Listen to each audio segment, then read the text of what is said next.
Snow White, the film that started it all.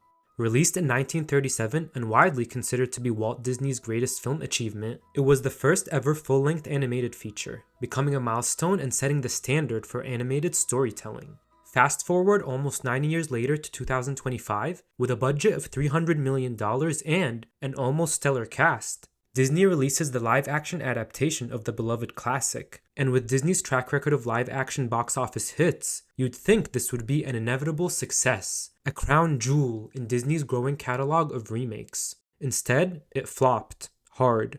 The film, which was supposed to be a celebration of nostalgia, turned into a PR nightmare, becoming one of the lowest-rated movies of all time. Riddled with years of controversies from casting decision backlash, a burning set, excess use of CGI, boycotts, a weak marketing campaign, and an outspoken lead actress who just can't stop, won't stop, Snow White bombed at the box office. But it exposed something much greater. So how did Snow White become Disney's poisoned apple? What factors contributed to its unfortunate failure? And what can we learn from it? Welcome back to Still Cake, where we discuss various topics of online media and pop culture. I'm your host, Cake, and let's dive into today's subject. In 2016, it was announced that Disney was planning on remaking its first ever feature film into a live action. 5 years later, in June 2021, Disney announced that Rachel Zegler will be playing the titular role of Snow White in the new live action adaptation. Zegler, who had recently had her breakout role as Maria in Steven Spielberg's 2021 film adaptation of West Side Story, received a glowing recommendation from Spielberg to Snow White's director, Mark Weboff, ultimately securing her playing the role of the first ever Disney princess. Big deal. In November of that year, Gal Gadot was cast as the evil queen. Kal-El, no! It's worth noting that many people began boycotting the film due to Disney's decision to cast Gadot, who's Israeli, has served in the IDF, and has spoken up countless times in support of Israel. As you can imagine, Rachel Zegler, who's half Colombian and half Polish, playing a character that's described in the 1937 original as having skin white as snow, rubbed a lot of people the wrong way. Very reminiscent of Disney's 2023 Little Mermaid live-action adaptation starring Halle Bailey. How can we forget the Not My Ariel hashtag? Phew! 23-year-old Zegler told Cosmopolitan that the backlash was intense, stating, "There was a lot of harassment from a certain group of people. They were showing up to my apartment and screaming profanities. Mind you, it's grown adults doing this." While like The Little Mermaid, some expected that to be the end of Snow White's controversies, baby, it was just the beginning, so buckle up.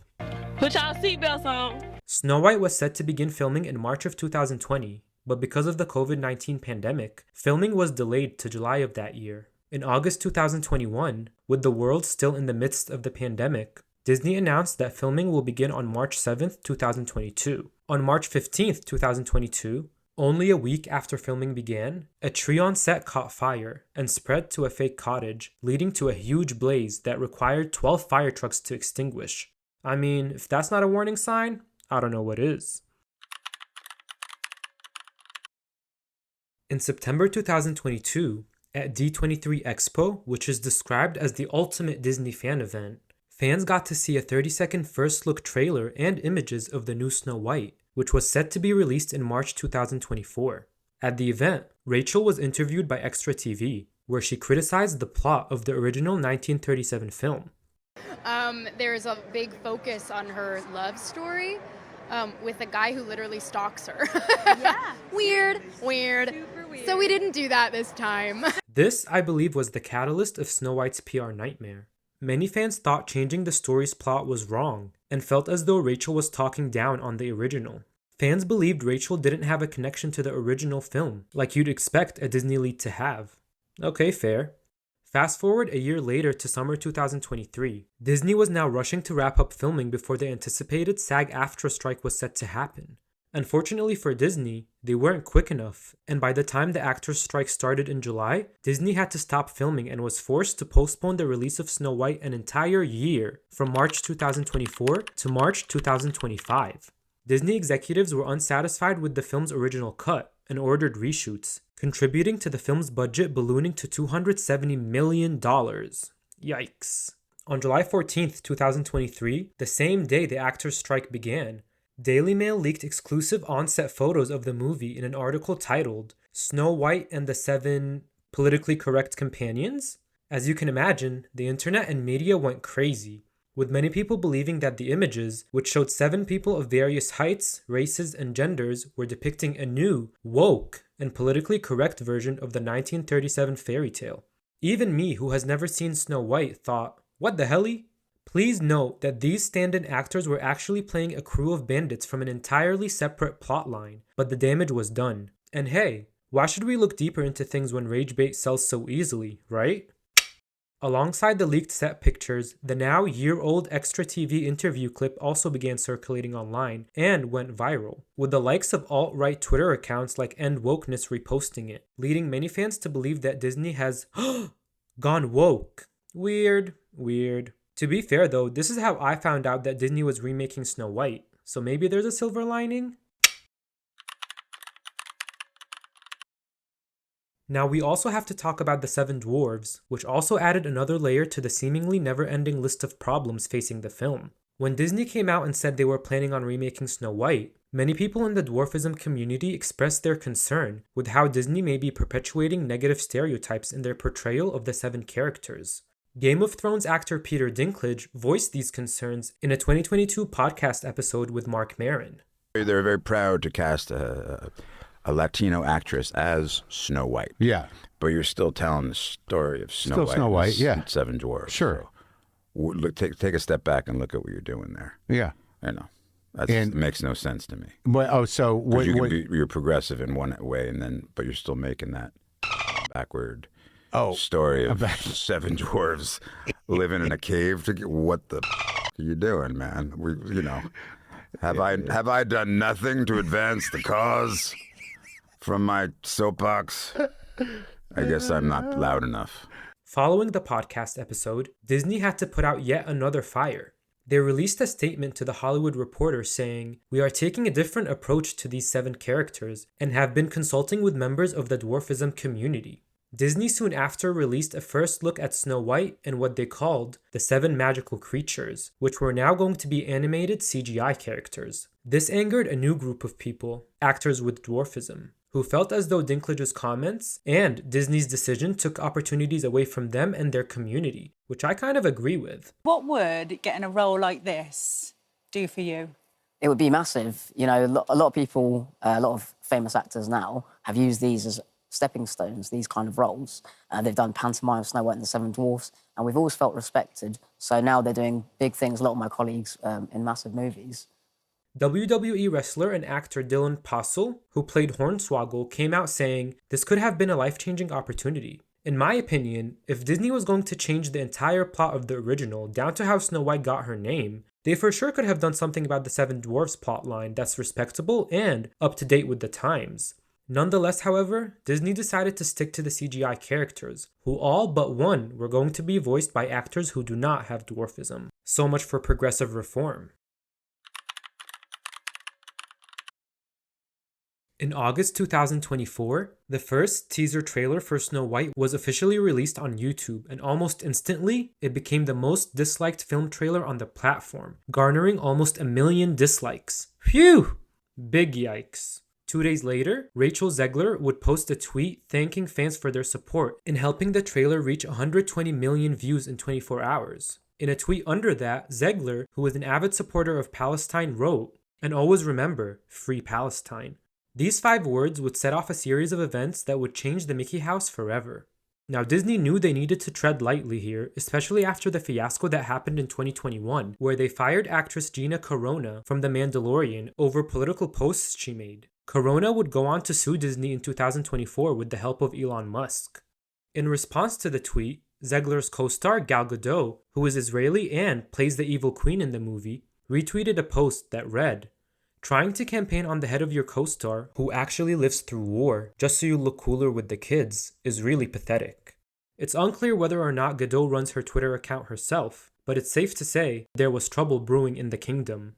Mind you, this was all happening before the full-length trailer was even released. In a Variety article, which many describe as a hit piece on Zegler, it was revealed that following the tweet, Snow White's producer, Mark Platt, flew from Los Angeles to New York to personally ask Zegler to take the post down, but Rachel stood her ground, and the post remains up to this day. Imagine that. You're 23, and one of Hollywood's biggest producers flies across the country to personally ask you to take down a post, and you still don't. She's got some balls, okay? This incident would later be confirmed by Mark Platt's son, Jonah Platt, who responded to a comment on his Instagram where he basically blamed Zegler for the film's box office failure. But Rachel wasn't done speaking out. In November, following the US presidential elections, she would post on Instagram, "Duck Donald Trump and made Trump supporters and Trump himself never know peace." As expected, MAGA supporters were on the attack, with the likes of Megyn Kelly tweeting, "Hello Disney, you are going to have to redo your film again because this woman is a pig, and you fired Gina Carano for far less than this nonsense." A pig? Really? Disney knew they had to reel Zegler in if they wanted this movie to be in any way successful. So Mark Platt once again took up the issue with Zegler, who posted an apology a few days later. This incident led Disney to appoint and pay for a social media guru who vetted all of Rachel's posts from that point forward. The marketing and promotion for the film were also more low-key, with Disney deciding to split Zegler and Godot up. Zegler went to Spain for the movie's secret premiere, performing in the castle that inspired the original Snow White. Very cool. While Godot would go on a small press tour stateside. This decision to separate the leads while promoting the film further fueled rumors of tensions behind the scenes. Fast forward to March 2025. Snow White, despite all the odds, is about to be released. In unusual Disney fashion, the movie's red carpet premiere included no outside press, probably an effort to prevent Zegler and Godot from answering questions on the spot and fueling more unnecessary controversy. It's March 21st and the movie is finally out. Disney execs can finally breathe. Or could they?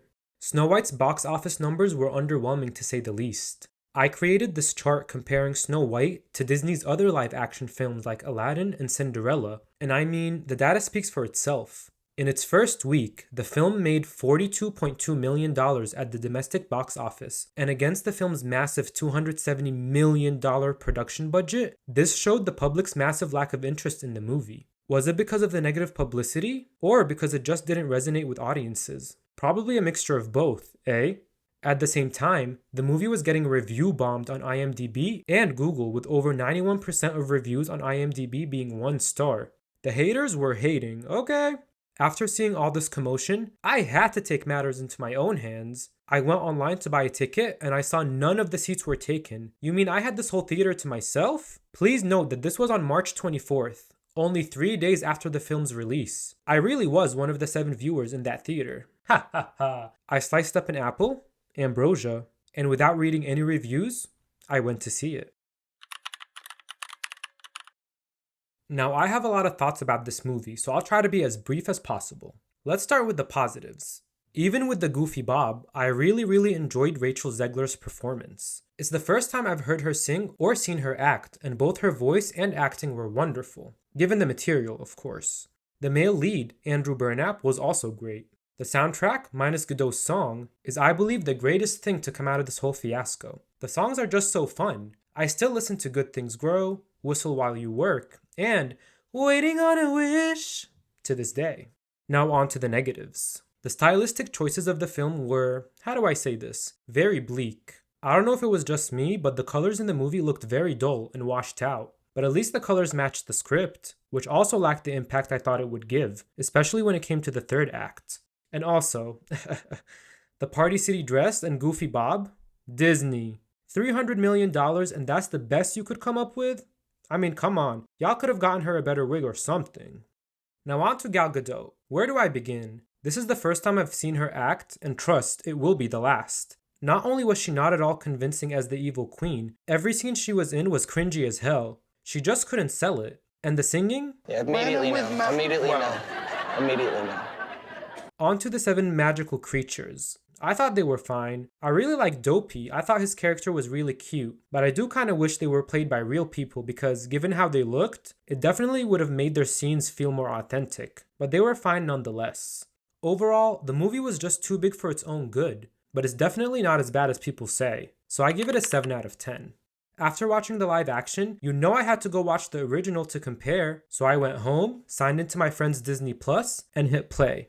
To be honest, I don't know if it was because it was late at night or because this movie is like a century old, but I couldn't really understand some of the words they were saying. So I turned on those subtitles and I pushed onward. The original is very charming, and while Snow White's motivation changes in the live adaptation, the story more or less follows the same plot. I don't associate any nostalgia to the original, but I can see how many people might feel turned off that Disney made some major changes to Snow White, who is now, instead of dreaming of Prince Charming, is dreaming of becoming a fair and brave leader. Overall, I would give the original an 8 out of 10.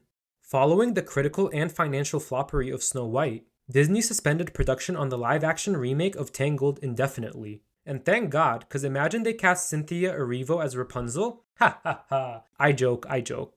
I saw a tweet that showed the 2026 film slate, and please tell me why basically all the movies next year are just remakes or sequels?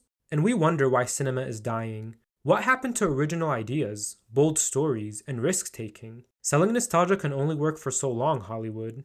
Disney must have forgotten the reasons for Snow White's massive success in 1937. This new version follows the same formula that worked in past remakes, minus the charm, simplicity, and substance that made the original so wonderful. In doing so, Disney fails to implement the greatest lesson of its first full-length film, daring to be different. There's also an eerie, unintentional symbolism in Disney's casting and plot choices. Gal Gadot, an outspoken supporter of Israel and former RDF soldier, plays the evil queen, a monarch who hoards power, manipulates her image, and tries to destroy a young girl destined to reclaim her land.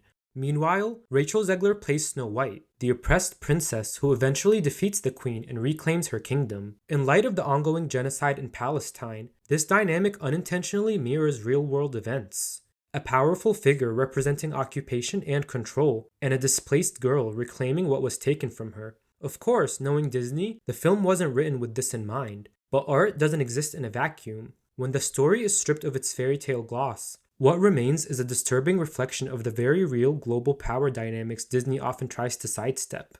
Disney executives and alleged paid media outlets tried their best to silence Zegler, but in doing so, they only revealed their fear of outspoken young people. Times are changing, the public sentiment is shifting, and people aren't just believing the narratives they're being fed. They're questioning, tearing down the facades, and seeing the truth for what it really is. While Snow White may have been a commercial and financial disaster, the symbolism it revealed through its updated storyline and chaotic rollout will be remembered for years to come. Thank you all so much for watching. I hope you liked this video. Make sure you like and subscribe, and I'll see you next time. Oh, and always remember, Free Palestine! Cake out!